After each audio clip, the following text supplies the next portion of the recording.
Henry VII, if Shakespeare was honest. The stage play. Bosworth Field, England, August 22nd, 1485. Darkness, distant sounds of battle. Lights up on Richard wearing battle armour and crown.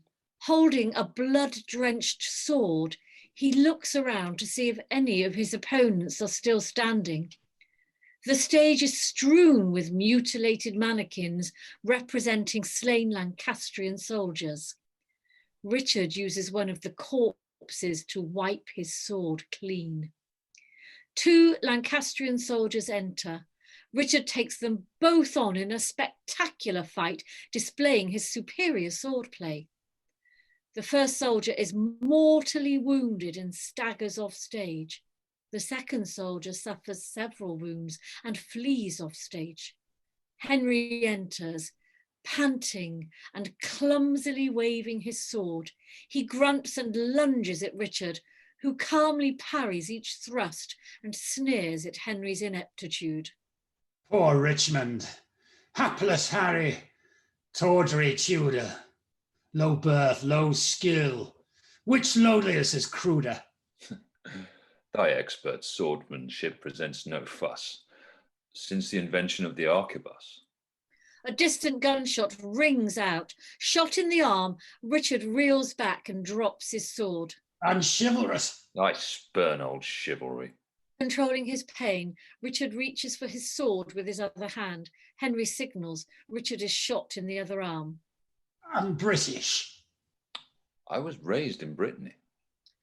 Richard gathers his strength. Henry signals again. Richard is shot in the leg and falls to his knees, incapacitated. Henry raises his arm, commanding his men to stop firing.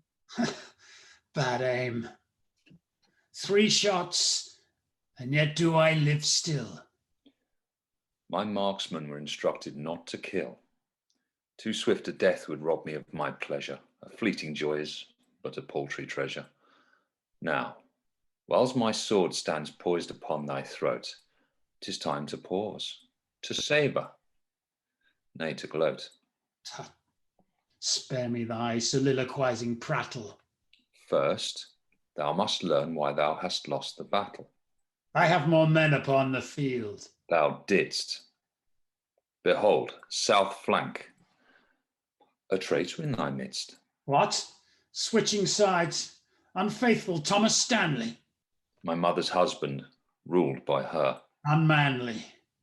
Old-fashioned Richard, thou wert doomed to fail. Thy weapons are antiques, thy worldview stale. Tush. Bretons, Scots, and Welshmen fight for me. Thy English army lacks diversity. My land invaded by vile immigrants.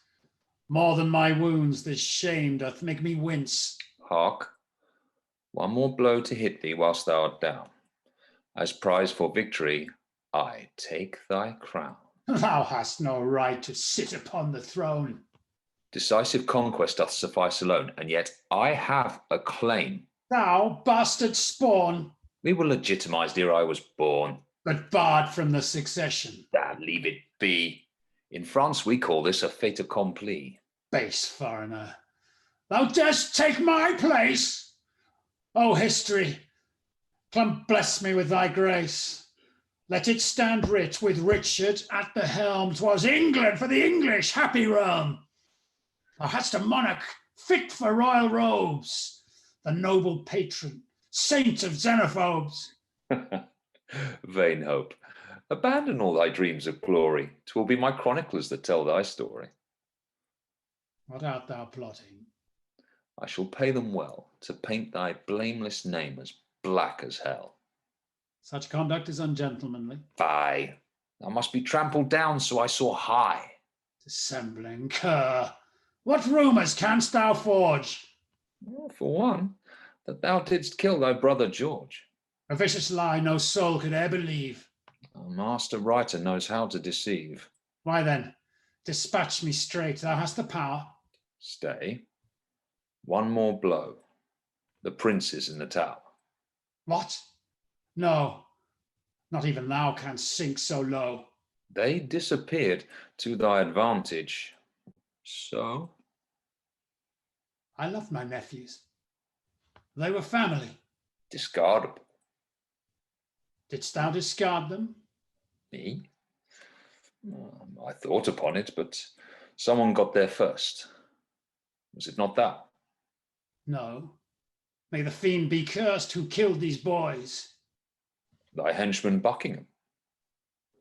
I had that traitor tortured limb by limb. He did confess his sins before he died, 1,000 crimes, but not child homicide. The world may never know the perpetrator. The boon for me, 'twill make thy guilt seem greater. Wilt thou make me the monstrous face of evil? Thy reputation damned beyond retrieval. Just kill me now. Not yet. Canst plague me worse? A hearse, a hearse, my kingdom for a hearse. Hush. Everything must come to pass as planned. Henry removes Richard's breastplate. Thou shalt not die by my too eager hand. The joy of killing thee goes to another. Lo, where she comes. Beshrew thee. Margaret enters wearing a red gown. Greetings, mother. God save King Henry, 7th of that name.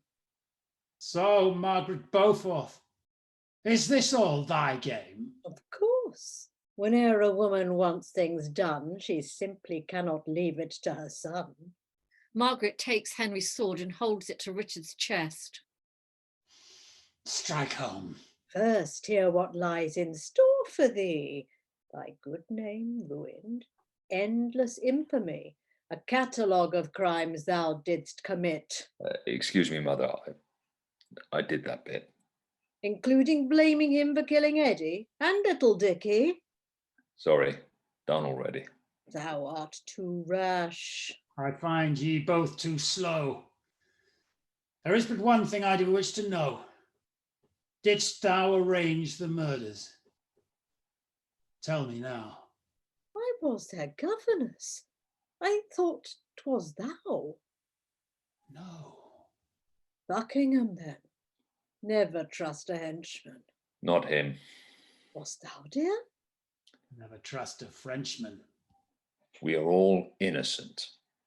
Of that one crime. But ye stand guilty of this pantomime.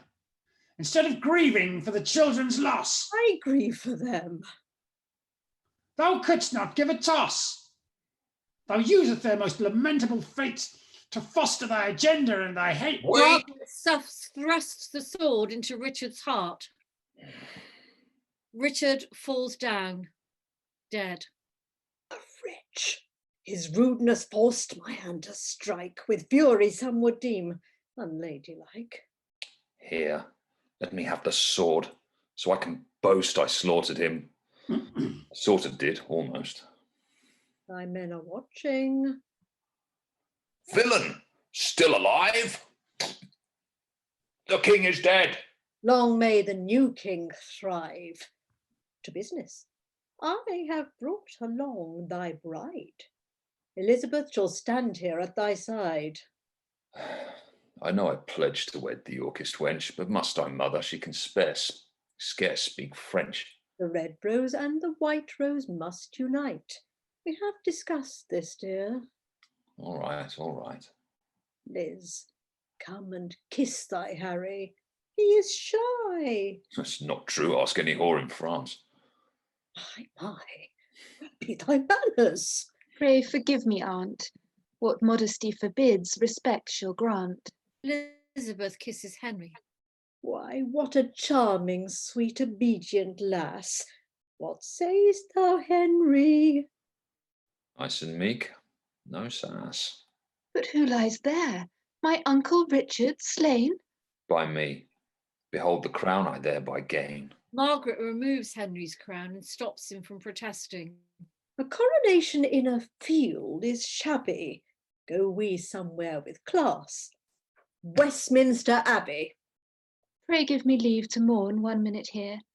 'Tis fitting for a niece to shed a tear. So tender-hearted, thou mayst stay a while.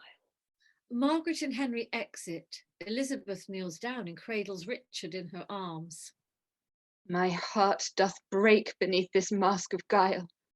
O Richard, finest man that e'er was seen, would I could marry thee and be thy queen. O Lord, who art the source of holy bliss, thou wilt not call our love incestuous. Of fouler sin confession must I make. Hear what these hands have done for his sweet sake. What sacrifice, when loving sister smothers her dear, beloved, darling little brothers. I have not finished yet. I shall not rest, my Richard, till thy throne be repossessed. Some call me what they call mamma, a witch. We need no magic spells. In knowledge rich, we study nature with a firm reliance on the almighty potency of science. My love, I took some samples of thy seed and froze them, saving them till there be need. When I become that foolish Henry's wife, I will implant my womb with Richard's life. Thus, Henry, husband, I shall husband thee and block thy seed from fertilizing me. With every child I bear, bethink thee blessed, and blindly raise our cuckoos in thy nest. Thou shalt bequeath the crown to one of these. Our dynasty shall reign for centuries. Ye future kings of England, pop a cork. No Tudors ye, but glorious sons of York. End.